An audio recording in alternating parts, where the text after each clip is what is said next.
The Joe Rogan Experience. I had a gambling problem for a little bit. Did you? Yeah. What kind? Sports and casino, but a lot of sports. When you say gambling problem, like what made it a problem?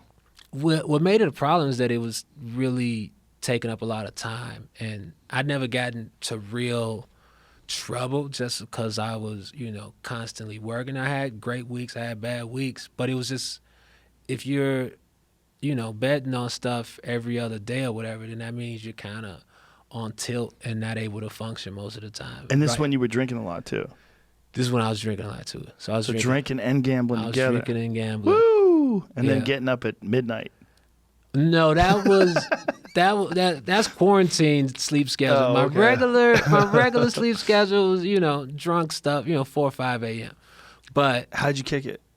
Kick the gambling habit. The gambling, I had to just really take a look at what I was doing and then how it was serving me, and look at the other stuff that I was doing, and that's also gambling, investing, and all. So realizing I had that outlet, it just wasn't in sports or, throwing some dice, but you can gamble by, investing in a company early. You can gamble by getting a building. You can gamble by, trying to produce your own show out of pocket. All of these other things are gambling. More, yeah, sort of. Right? It's more of an invest, though. It's an invest, but if investments go bust, companies, people done put, millions of dollars, billions into companies. That Quibi. And so that was an investment, and people, they were really hyped about it and wrote big checks. And so it was realizing that, and just realizing that, when I was, looking at a game, and it would take up time because I would get really into it and research the history of the teams and look at all these other matchups. And so I could spend that time and mental energy on something else that's more productive. Well, that's a wise way of looking at it, but a lot of people don't. When they get sucked into something, it's very hard to get. Like we were just talking about video games, about my addiction to video games. I just had to go cold turkey. I just had to step away and go, I can't fucking do this anymore. And I figured it out and I stopped. But that's not easy to do sometimes. Like sometimes, like whatever it is about gambling, like whatever switches that pops off in your brain that gives you that dopamine charge. Yeah. There's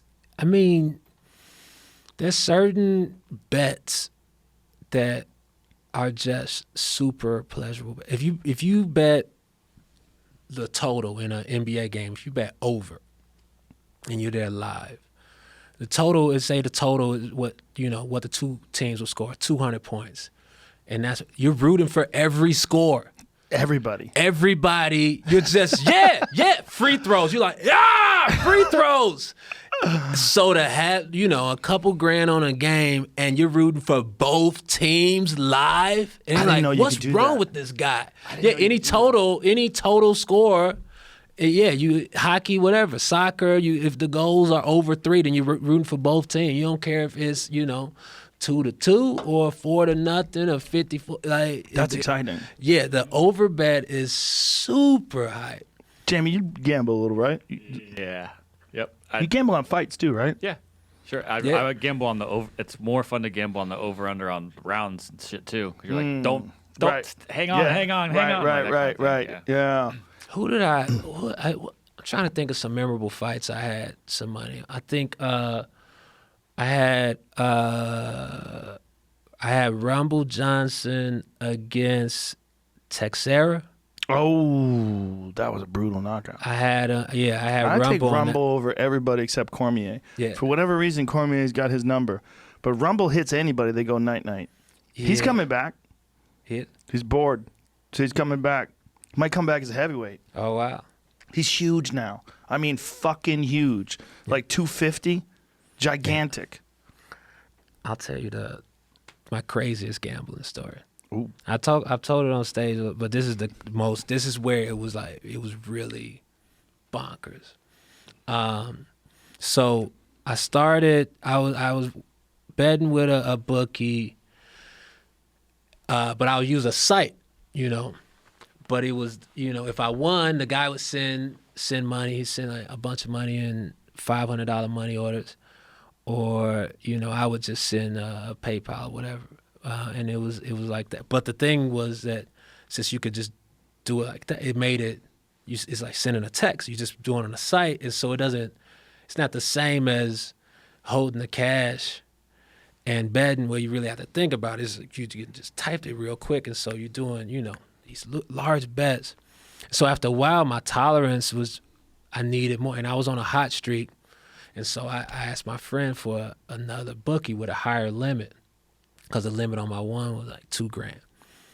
And so he found this he knew this guy that do 5,000 a game. And so that gets intense. But then it's 5,000 on the honors, so you're not putting up 5 each time. Because if I was putting up 5 with my physical hand each time, I probably would. But because it was like 5 here, 5 here, and I had a hot streak, I was betting on a lot of hockey at this time. And I had a hot streak on hockey so much that my gambling buddies, Bozeman and CJ, they started calling me Hockey Hannibal, because I just was betting on Vegas Golden Knights were doing really well. That was their first season, and Blackhawks were hitting some stuff. So I was doing parlays. So if you parlay a $5,000 bet with with the total or something, then that 5 is 12, 15 wins. So I had a good run, and after a week, I was up 100,000 cash, and I was up 100, and so but I'd never put in any money, so it was just I got this 100,000 from type, and so I meet up with the guy in Chicago, and I pull up next to his car, and he hand me $100,000 cash in a brown paper bag. Whoa. And then, did you do like the Demi Moore thing where you throw the money on the bed and roll around naked? No, but I put it on the table and kind of just really looked at. I kept it pretty, considering I kept it kind of cool. I just put it on the table like, what the? All hundreds?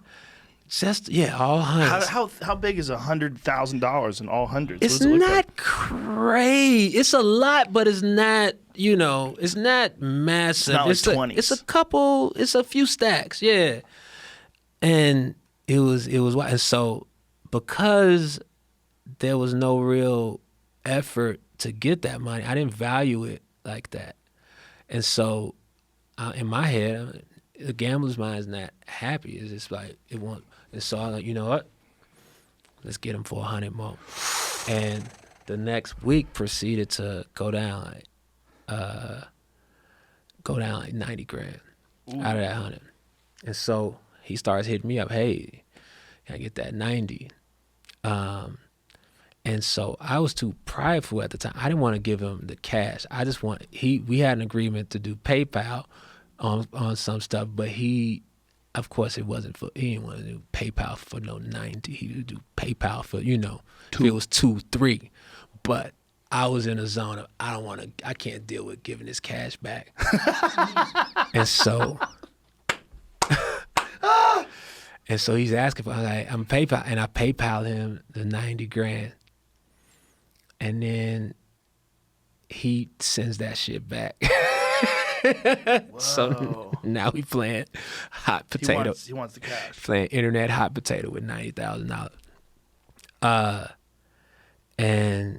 And so it was just really, it was intense, because I was like, yo, is this? And then he hit me up, like, hey,